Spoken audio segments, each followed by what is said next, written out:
Salut à tous. Alors je vous retrouve aujourd'hui pour la deuxième autopsie de ma petite poubelle. Et oui, parce qu'en fait le 25 novembre dernier, donc 25 novembre 2018, j'ai mis le dernier déchet dans ma poubelle et depuis j'ai entamé une nouvelle poubelle. Et d'ailleurs, petit récap en images, parce que pendant le projet On est prêt, je me suis rendu compte en fait que ça faisait pas 9 mois, mais ça faisait 1 an que j'avais la poubelle, donc je vous mets en image tout de suite ce qui s'est passé. Non mais attendez, en fait, je dis complètement des bêtises. Mon bocal de déchets, ça fait pas 9 mois. Je viens de regarder quand j'avais uploadé ma vidéo qui parlait du bilan de mes déchets, et je vous ai dit qu'on était le 25 novembre aujourd'hui. Et cette vidéo du bilan de ma poubelle, de mon autopsie, puisque le bocal était plein, c'était le 25 novembre d'il y a 1 an. Donc en fait, j'ai réussi. Ça fait... Enfin, c'est genre improbable. Ça fait 1 an qu'il y a tous mes déchets là-dedans. Donc en fait j'ai réussi sans m'en rendre compte le fait de mettre 1 an de déchets dans ce bocal. Pour moi ça faisait 9 mois, c'est passé beaucoup plus vite que prévu. Donc en plus ça tombe pile le même jour quoi, enfin le jour où je mets le dernier déchet et j'officialise le truc, bah c'était... Enfin bon voilà vous avez compris, bah je suis trop contente, donc voilà 1 an, yes, trop cool. J'adore ce défi. Donc voilà, c'est un peu rigolo parce que je me suis rendu compte sur le coup en fait que ça faisait 1 an, que j'avais mis plein de déchets dedans et que ça tenait, donc je suis trop contente. Et aujourd'hui, on va faire l'autopsie ensemble, comme la précédente vidéo de l'année dernière du coup. Donc c'est parti. Ok, donc c'est parti. Donc, voici ma poubelle. Donc là, il y a 1 an de déchets. Et donc on va l'ouvrir ensemble, on va tout étaler et on va faire un peu l'analyse de tout ce qui me reste comme déchets. Ça va faire un petit peu de la l'ASMR.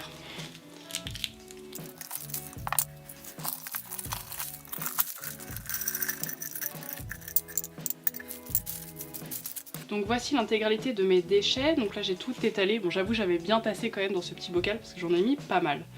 Donc on va analyser, apparition de genoux, attention. Alors en premier, on va prendre ces trucs là.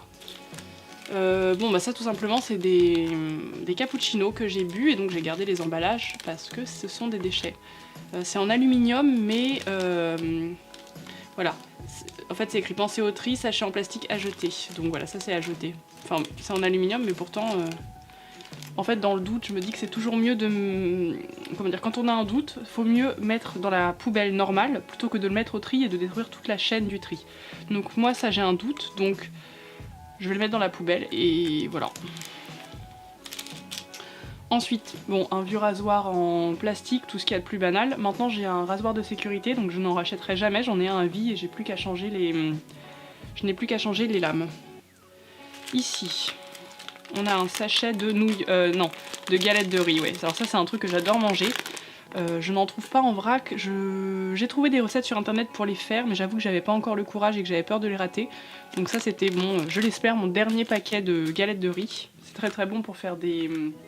tout ce qui est maquis avec de la salade dedans et aussi des nems, c'est trop chouette. Ensuite, on va rester dans le thème asiatique. Là, plein de choses collées. Voilà, ce sont des algues nori, donc ça pareil, bah je ne les trouve pas en vrac. Je sais qu'il y a des magasins où on peut acheter plein de choses de type japonais, tout ça, mais pareil c'est emballé. À voir si je pourrais pas directement aller dans les... comment dire, chez les restaurants japonais pour qu'ils m'en donnent, mais je pense que pareil ils les ont emballés, donc je sais pas si en vrac c'est possible de les trouver sans emballage. Donc bah voilà. Ensuite on a donc beaucoup de petites étiquettes de fruits et légumes, donc malheureusement encore beaucoup je trouve comparé déjà à la première poubelle où j'avais dit que j'arrêterais d'aller acheter dans les supermarchés. Donc sur une année je vais accélérer un peu tout et je vais les mettre de côté pour voir ce que ça fait sur une année.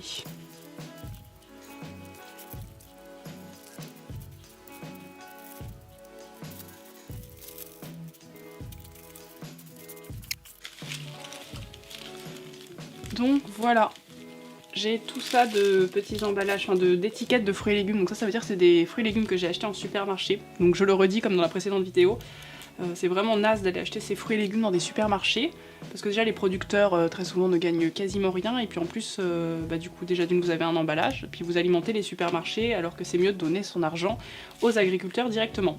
Donc voilà, voilà, c'est nul. Hop.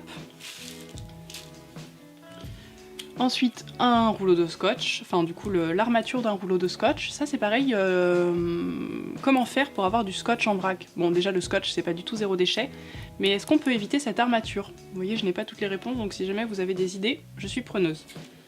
Ensuite, oh, il y a plein d'étiquettes dessus.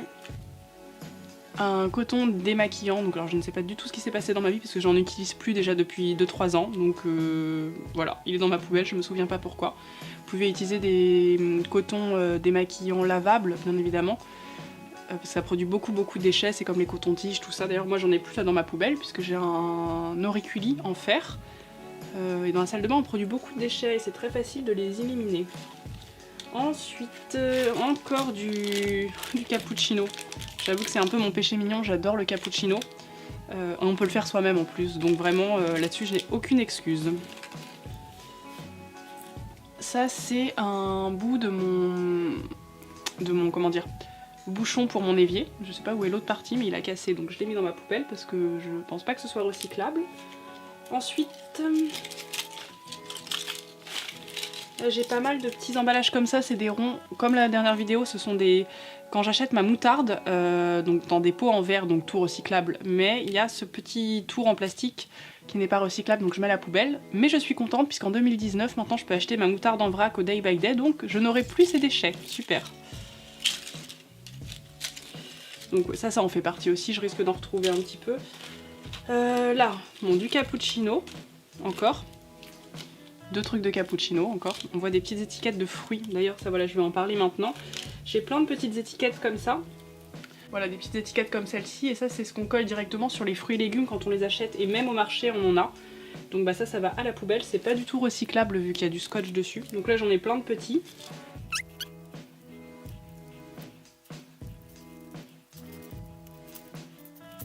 Voilà. Mais je pense qu'on peut tout simplement en fait juste les éviter en ne prenant pas les fruits et légumes qui en ont, parce que par exemple sur les clémentines, des fois il y en a une sur 5 clémentines.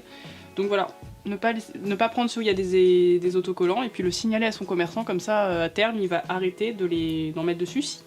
Parce que si tout le monde fait comme moi, enfin du coup là je l'ai pas fait, mais à terme si tout le monde fait comme moi et ne prend pas les clémentines avec des étiquettes dessus, ils vont se retrouver avec des clémentines non vendues et donc ça ne les arrange pas. Et donc ils vont arrêter d'en coller.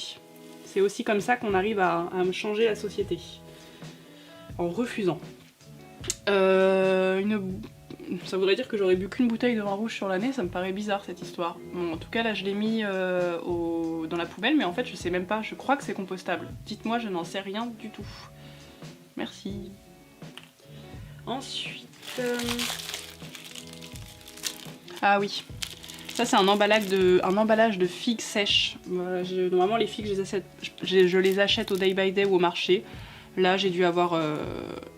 je sais pas ce qui s'est passé mais bon je les ai achetés en supermarché. Donc pas cool.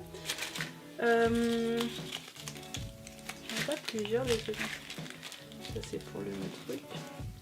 Ah j'ai retrouvé mon autre bout de bouchon d'évier. Donc là...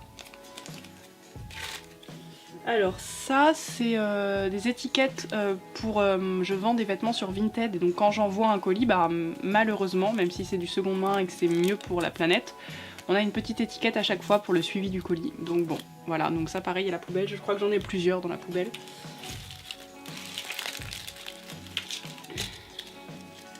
Donc, hop, ça pareil, c'est tac, ça va.